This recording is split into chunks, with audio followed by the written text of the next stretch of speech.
Advocate ఉన్నారు sir, చెప్పండి sir ఏ విధంగా అంటే ఇప్పటికే గడువు అడిగారు కదా, ఏం చెప్తారు? వన్ సెకండ్ అయితే చూస్తున్నాం కదా అటు ఆర్జీవికి సంబంధించినటువంటి లాయర్స్ కావచ్చు వీళ్ళంతా ఒక్కొక్కరుగా ఇక్కడ చేరుకుంటున్నారు. ప్రస్తుతం తనతో మాట్లాడించే ప్రయత్నం చేద్దాం. చెప్పండి సార్, ఈ కేసుని ఎలా చూస్తారు? మేము ఇంకా మాట్లాడలేదు వాళ్ళతో, మాట్లాడిన తర్వాత చెప్తాను. వాళ్ళు బయటే ఉన్నారు.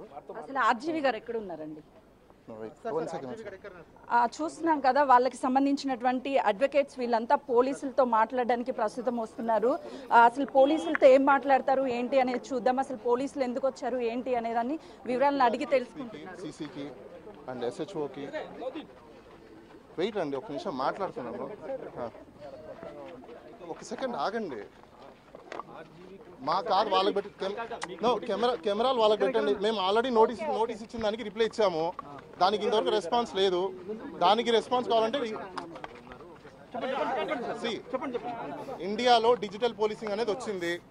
వర్సనే ప్రెజెన్స్ అవసరం లేదు. సో దానికి సంబంధించిన కోర్ట్ చేస్తూ మేము నిన్ననే ఈరోజు మార్నింగ్ కూడా స్పీడ్ పోస్ట్ కూడా పంపించాము. అలానే రిప్లైకి నోటీస్ కూడా పంపించాము. వాళ్ళ దగ్గర నుంచి రెస్పాన్స్ రావాలి, కానీ ఆ రెస్పాన్స్ ఇంకా మాకు రాలేదు. మేము వెయిట్ చేస్తున్నాం, కానీ పోలీసు వాళ్ళు ఇక్కడికి వచ్చినారు. వాళ్ళు సమాధానం చెప్పాలి.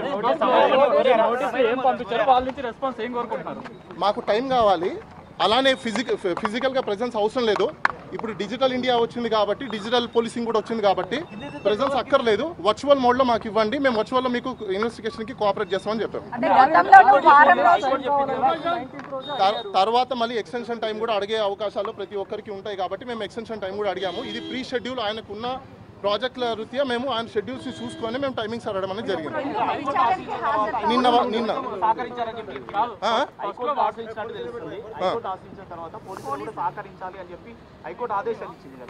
హైకోర్టుకి సహకరించాము. హైకోర్టుకి ఆశ్రయిస్తే ఇంకా బెయిల్ అప్లికేషన్కి సంబంధించిన రేపు వాదనలు ఉంటాయి.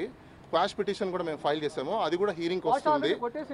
క్వాష్ కొట్టేలేదు, అదే మీకు చాలా మందికి తెలియదండి. క్వాష్ కొట్టలేదు. క్వాష్కి ఇన్స్ట్రక్షన్స్కి నోటీస్కి పంపించింది. వాళ్ళ సైడ్ నుంచి కౌంటర్లు దాఖలా చేయాలి. దాన్ని కొట్టేయడం అన్నారు. దాన్ని కౌంటర్స్ వేసిన తర్వాత ఫైనల్గా హీరింగ్ చేసి అసలు ఈ కేసు నిలబడుతుందా లేదా అని చెప్పి తర్వాత చెప్తారు.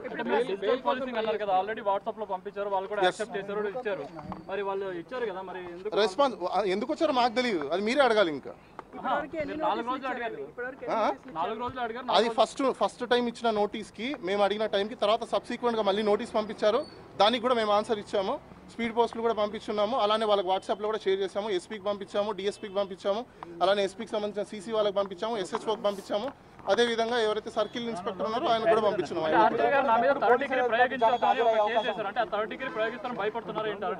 ఒకటి థర్డ్ డిగ్రీ ఎవరు ప్రయోగించినా వాళ్ళ మీద కూడా క్రిమినల్ ప్రాసిక్యూషన్ అవుతుంది.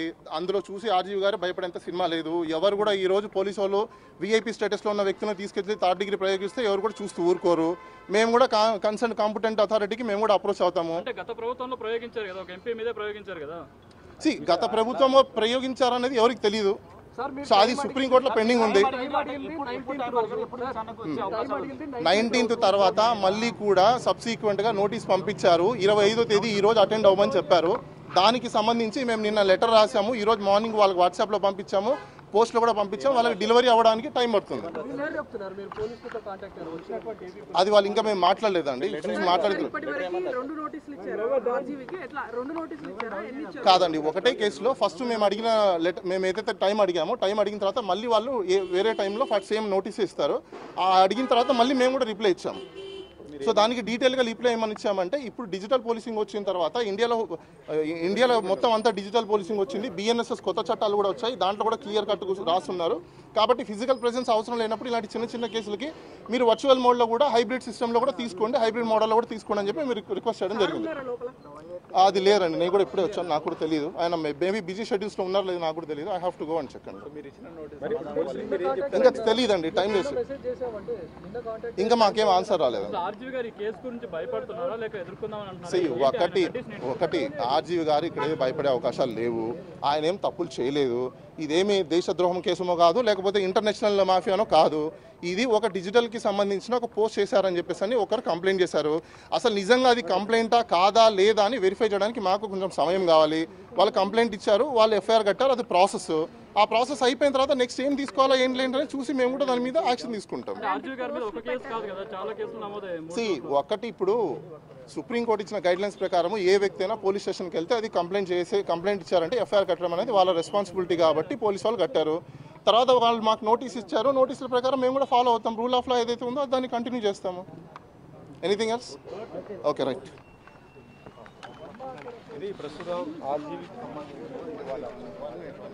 ప్రస్తుతం ఆర్జీవీకి సంబంధించినటువంటి అడ్వకేట్స్ వాళ్ళ ఇంటి వద్దకు వచ్చారు. పోలీసులు అసలు ఎందుకు వచ్చారు ఏంటి అనే దాని మీద కూడా వివరాలు తీసుకుంటాము. ఏదైతే డిజిటల్కి సంబంధించినటువంటి ఉందో గతంలో పోస్టులు పెట్టినటువంటి ఆ పోస్టుల మీద కూడా మొత్తం ఇప్పటికే నోటీసులు జారీ చేయడం, నోటీసులు ఇచ్చిన తర్వాత టైం కావాలంటూ కోరాము. 19వ తారీఖు వరకు టైంని కోరాము. ప్రస్తుతం అయితే మాత్రము తను పోలీసులతో మాట్లాడుతున్నారు. అసలు ఎందుకు వచ్చారు ఏంటి అనే వివరాలను స్వీకరిస్తున్నాము.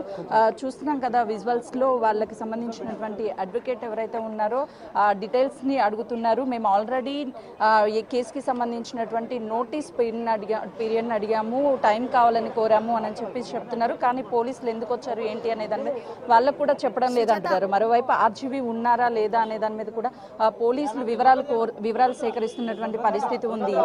వీళ్ళు కేసుకి సంబంధించి ముందుగానే మేము 19th రమ్మని చెప్పినప్పుడు నోటీసులు ఇచ్చినప్పుడు మేము హాజరవ్వడం లేదు అని చెప్పేసి గడువు కోరాము. ఆ తర్వాత నిన్న మేము